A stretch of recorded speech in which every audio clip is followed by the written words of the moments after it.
Alhamdulillahi Rabbil Alamin, wa salatu wa salam ala Rasulillah wa ala alihi wa sahbihi wa sallim. A'udhu billahi minash shaitanir rajim, bismillahir rahmanir rahim. Assalamu alaikum wa rahmatullahi wa barakatuh. Nous sommes toujours sur cette émission Al-Amin. Et dans cet épisode aujourd'hui sur l'émission Al-Amin, on aborde toujours le thème du contexte de la violence et de la guerre dans le Sira du Prophète sallallahu alayhi wa sallam. Aujourd'hui, on se base surtout sur les cas de Banu al-Mustalaq. Je m'appelle Teslim Adiyema et présent ici sur ce plateau aujourd'hui avec moi est Oustaz Murtala Saadou. Assalamu alaikum. Alaikum salam. Et aussi l'Oustaz Abdul Ghaffar Amoussa. Assalamu alaikum. Wa alaikum salam wa barakatuh. Je commence avec l'Oustaz Murtala Saadou. Et ma première question, c'est qu'il a été rapporté dans plusieurs hadiths authentiques que le prophète sallallahu alayhi wa sallam a mené une attaque surprise contre le clan de Banu al-Mustalaq. Et cela a été interprété par certaines comme un acte d'hostilité non provoqué par le prophète sallallahu alayhi wa sallam contre les gens d'une autre foi. Quel est le motif moral possible et la justification de cette attaque par les musulmans? Y a-t-il un contexte qui pourrait apporter une lumière utile sur ces hadiths qui ont relaté cet événement du prophète sallallahu alayhi wa sallam? Bismillahir Rahmanir Rahim, wal aqibatu lil muttaqin, wa la udwana illa ala adh-dhalimin, wa sallallahu wa sallam ala nabiyyina Muhammadin wa ala alihi wa sahbihi wa man wala, amma ba'd. Nous sommes toujours dans cette émission où nous discutons par rapport au sira du prophète sallallahu alayhi wa sallam. Nous avons un cas qui est authentifié dans un hadith rapporté par Bukhari qui disait que le prophète sallallahu alayhi wa sallam a mené un raid surpris contre cette tribu qu'on appelle Banu al-Mustalaq. Effectivement, c'était un raid surpris et ce qui les justifie, il faut un peu revenir en arrière pour comprendre les raisons qui ont amené le prophète sallallahu alayhi wa sallam à amener ce genre contre cette tribu. On se souvenait bien que c'était après la bataille de Uhud où le camp musulman a administré quand même une perte importante, une perte de combattants, et cela a été compris par beaucoup de tribus qu'il est bel et bien possible d'agresser les musulmans, il est bel et bien possible de les attaquer et puis les arrêter, vraiment une perte importante. Donc c'est dans ce sens que cette tribu était en train de s'organiser pour mener une raid contre le prophète qui est dans la ville de Médine. Donc le prophète sallallahu alayhi wa sallam, en apprenant cette information, il a dépêché un émissaire, un agent secret, qu'il est parti pour un peu requérir des informations, et effectivement il est venu pour dire au prophète, effectivement cette tribu est là en train de s'organiser pour mener une attaque contre le camp musulman. C'est dans ce sens que le prophète sallallahu alayhi wa sallam est toujours dans le sens de sa clémence et de sa miséricorde, pour qu'il n'aura pas une grande bataille qui va résulter en tuant beaucoup de gens, que le prophète sallallahu alayhi wa sallam a fait un raid surpris qui a mis fin à la tentative de ce Banu al-Mustalaq. Donc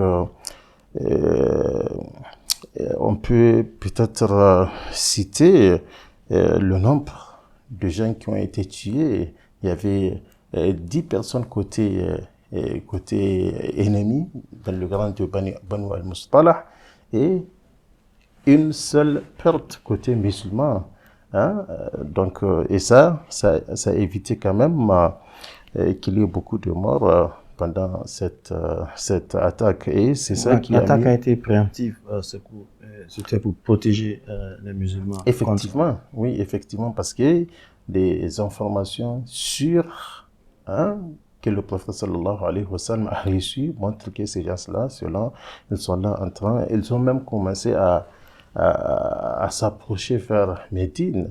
Hein. C'est dans un lieu non loin de Médine que le prophète sallallahu alayhi wa sallam les a surpris et on a mis fin à leur tentative d'agresser le musulman. Donc on peut peut-être dire que ce n'est qu'un acte défensif et pour aussi éviter une grande bataille que le prophète sallallahu alayhi wa sallam a eu à mener ce raid. Merci beaucoup pour cet éclaircissement sur cet événement qui s'est passé à l'époque du prophète sallallahu alayhi wa sallam.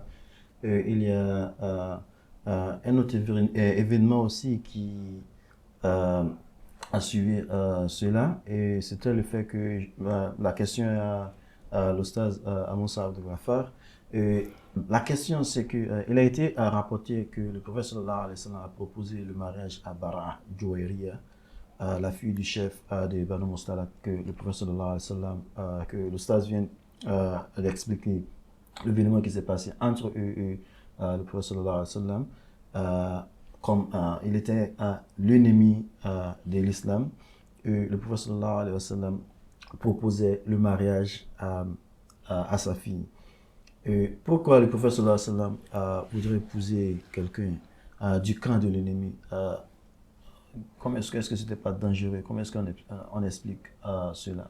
Nous sommes des ennemis et je cherche, je propose un mariage chez les ennemis. Alhamdulillahi Rabbil Alamin. Que la paix d'Allah, sa bénédiction soit sur le prophète Mohammed ainsi que à sa famille. Ya Rahman Rahim. Allahumma amin. Bismillahirrahmanirrahim. On remercie Allah subhanahu wa ta'ala pour encore cette opportunité d'être ici aujourd'hui pour mettre lumière sur certains éléments. Et effectivement, ce cas est arrivé. C'est passé que le prophète Mohammed a posé à la fille du chef de Banu al-Mustalak. Il a demandé à marier sa fille. Pourquoi? Vous savez, le prophète Mohammed sallallahu alayhi wa sallam ne fait jamais rien. Ne prend pas une action, ne fait pas une action sans que cette action n'aboutisse à des intérêts pour les musulmans et pour tout le monde entièrement, pas seulement les musulmans. Et il y a toujours une raison palpable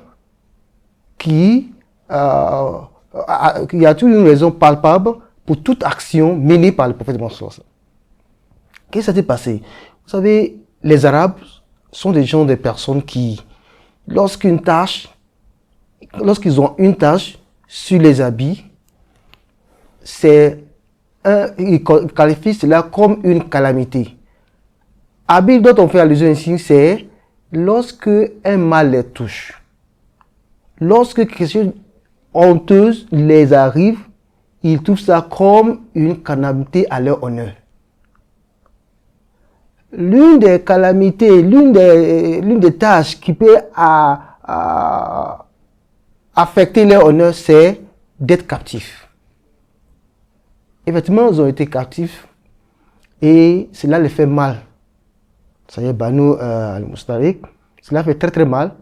Alors, qu'est-ce qui s'est arrivé? Le prophète Mohammed cherchait à faire un effort, à remettre leur honneur, à leur donner, à laver leur honneur, pour leur faire honneur, pour que cela n'agit pas sur leur vie. Alors, un jour, il a reçu la lettre venant de Bara, qui est la fille, bien sûr, du chef de Banu al-Mustalik demandant à payer son maître pour sa liberté. Alors, le prophète Mohammed sallallahu alayhi wa sallam a trouvé comme ça, comme une opportunité rêvée pour remettre à niveau l'honneur perdu par Banu al-Mustalik. Alors, il lui a demandé, il a fait une proposition de mariage à la fille de Mustalik. Et elle a accepté. Ce mariage, déjà, quand les Arabes qui ont été captifs, les ennemis ont compris cela. On ne pourra pas faire mal à ces personnes encore. Cela veut dire que si le prophète Mohammed se marie à la fille de l'un de nous, sa famille devient notre famille. Cela veut dire que nous sommes réunis par ce lien de mariage. Alors, l'effet du mal, ça veut dire qu'on se fait du mal à nous-mêmes. Alors, tous ceux qu'ils avaient en captif, ils les ont libérés. Et l'union est revenue, et la joie est revenue dans tous les deux camps. Et ils ne se voient pas en tant qu'ennemis, à cause du lien du mariage. Vous voyez, le prophète Mohammed sallallahu alayhi wa sallam est d'une personnalité qui ne veut pas le mal de l'autre. Voilà pourquoi Allah a dit dans le Coran que il n'aime pas cela. Voilà pourquoi il cherche toujours solution à votre problème. Il veut toujours installer la paix dans la communauté. Et cette action a installé l'amour dans la société et également la sécurité et la tranquillité. La quiétude est effacée à jamais. Et je vois que certaines personnes pensaient que avec ce mariage-là, ce serait un danger. Mais au contraire, ça a apporté la paix et la sérénité. Donc voilà ce qui était arrivé. Et il faut aussi comprendre par le geste du prophète Mohammed sallallahu alayhi wa sallam que vous n'avez, par cette action du prophète Mohammed sallallahu alayhi wa sallam, que vous ne gagnez rien en créant une réaction, sinon en créant quelque chose de destructif ou bien voir l'autre comme en tant qu'ennemi. Parce que vous n'allez pas dormir en paix, vous n'allez pas vivre en paix. Et tout ce que vous avez comme activité quotidienne sera affecté par le fait que vous savez que vous avez l'ennemi sous vos nez. Et cette action qu'il a faite a tout effacé.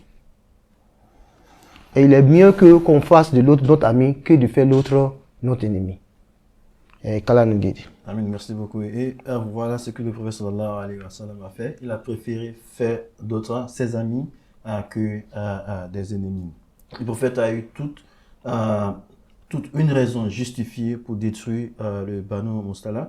Mais malgré cela, il a essayé de les honorer, de les lever en mariant à la fille du chef, même du Banu Mustalik, qui a été les ennemis qui voulaient attaquer, qui voulaient détruire les musulmans. Alhamdulillah, merci beaucoup. Bismillah, Oustaz, vous avez oui, je vais juste un additif par rapport à ce que le frère vient d'évoquer, pour comprendre un peu maslaha, ce qu'on appelle peut-être l'intérêt général visé par le prophète sallallahu alayhi wa sallam en mariant la fille de quelqu'un qui sont, depuis leur captivité, qui sont considérés comme des esclaves. Le prophète sallallahu alayhi wa sallam, en faisant cet acte, en faisant un lien du mariage entre lui et cette tribu-là, c'est comme s'il a relevé l'honneur de cette tribu, et qui est après le mariage, qui est considéré comme une famille du prophète sallallahu alayhi wa sallam. Et par ce geste, l'ensemble des membres de cette tribu ont embrassé l'islam par la joie de cet acte louable qui a été fait par le prophète sallallahu alayhi wa sallam. On prend un autre cas, et Oustaz, je reste toujours avec vous.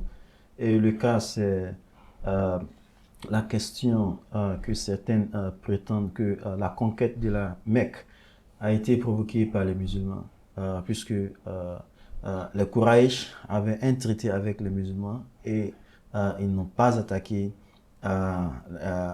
Médine. Et quel était le contexte de cette conquête? Comment pouvait-elle être justifiée que les musulmans quittent la Mecque, Médine, et vont jusqu'à la Mecque pour conquérir les Mécois? Bismillah, effectivement, le prophète sallallahu alayhi wa sallam avait signé depuis ce qu'on appelle Sulhu al-Hudaybiyah, et cet accord ou ce traité qui a une durée de vie de 10 ans, signé entre le camp musulman représenté par le prophète sallallahu alayhi wa sallam et le camp de Quraysh, le mécréant de la Mecque. Et, effectivement, après la signature de cet accord, il y a beaucoup des tribus et des ethnies arabes. Hein. Chacun a pris comme alliance soit le camp musulman ou le camp de Quraysh. Et c'est dans ce sens-là qu'on trouve ces deux ethnies qui vivent dans le périphérique de la Mecque, notamment Banu Bakr et Banu Khuza'a, qui sont des ennemis jurés qui étaient en guerre depuis des années. Donc, Banu Bakr a pris comme allié Quraysh, tandis que Banu Khuza'a, ils ont pris comme allié le camp du prophète sallallahu alayhi wa sallam. Et qu'est-ce qui s'est passé? On a trouvé un membre de Banu Bakr qui a essayé d'attaquer un membre de Banu Khuza'a. Et quand Quraysh, ils ont appris cela, au lieu d'être juste pour dire à Banu Bakr, en faisant ceci, c'est comme si il n'a pas respecté le clause des accords qui existaient entre eux et le prophète sallallahu alayhi wa sallam. Au lieu de faire cela, ils ont par contre supporté ce membre de Banu Bakr qui a fait cet acte de cet acte. Et en faisant cela, c'est comme si ils ont mis fin à leur traité avec le prophète sallallahu alayhi wa sallam. Parce que le camp du prophète, ils ont le devoir, ils aussi, de venir en aide à toute personne ou toute ethnie qui essaie d'attaquer Banu Khuza'a.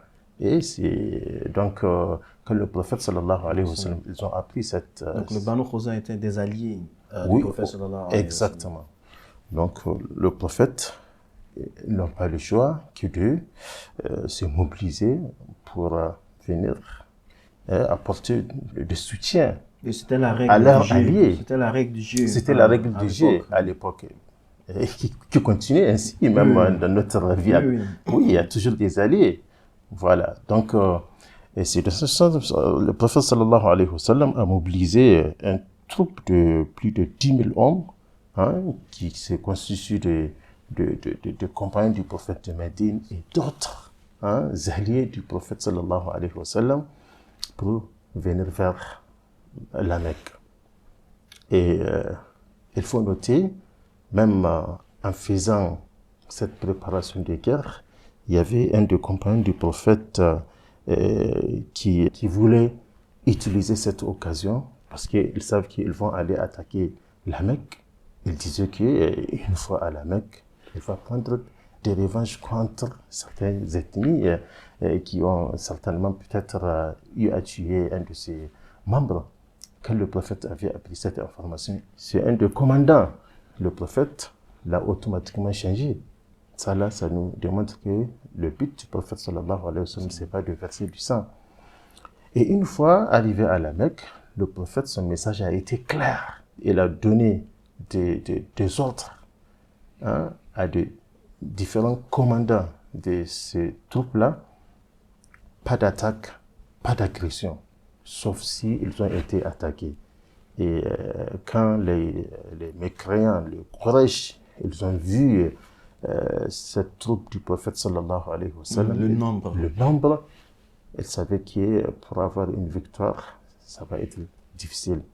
Bien qu'il y a quelques membres du collège qui ont essayé d'attaquer, mais finalement, ils ont vu qu'il n'y a pas de moyen et ils ont tenté de fuir.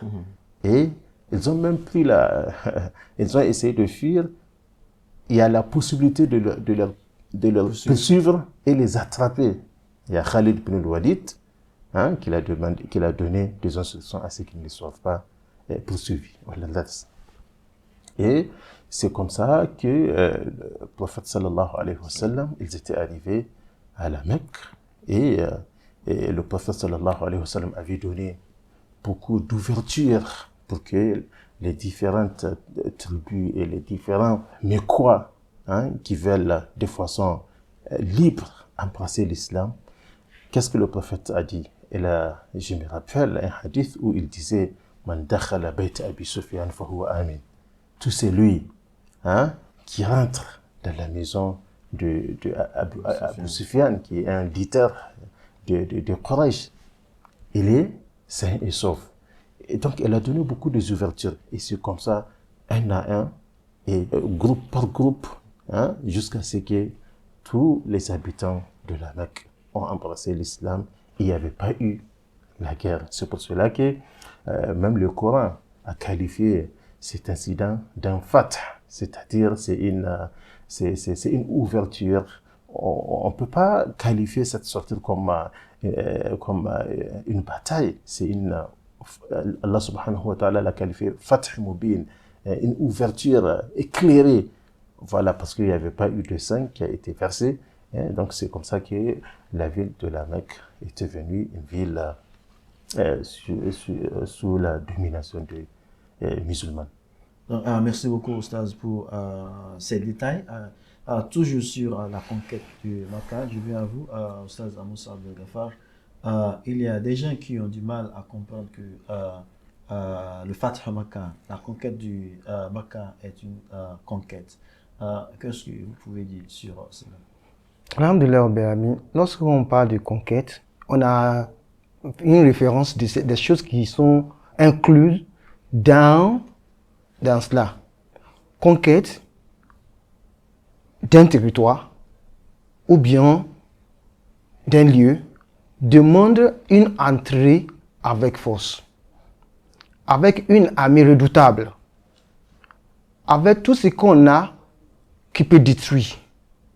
Et cela, il y aura le sang qui va couler, destruction des biens publics, et aussi tout ce qu'on appelle attaque farouche. Parce que ceux qui vont voulez conquérir vont pas aussi s'asseoir, vous regarder. Ils savent votre opinion, votre objectif. Alors ils vont s'attendre à cela.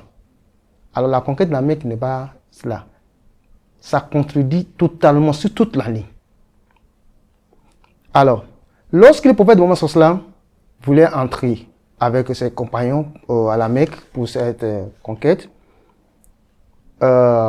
Oustaz a mentionné, il y avait une résistance de 2 personnes qui sont venues pour se défendre.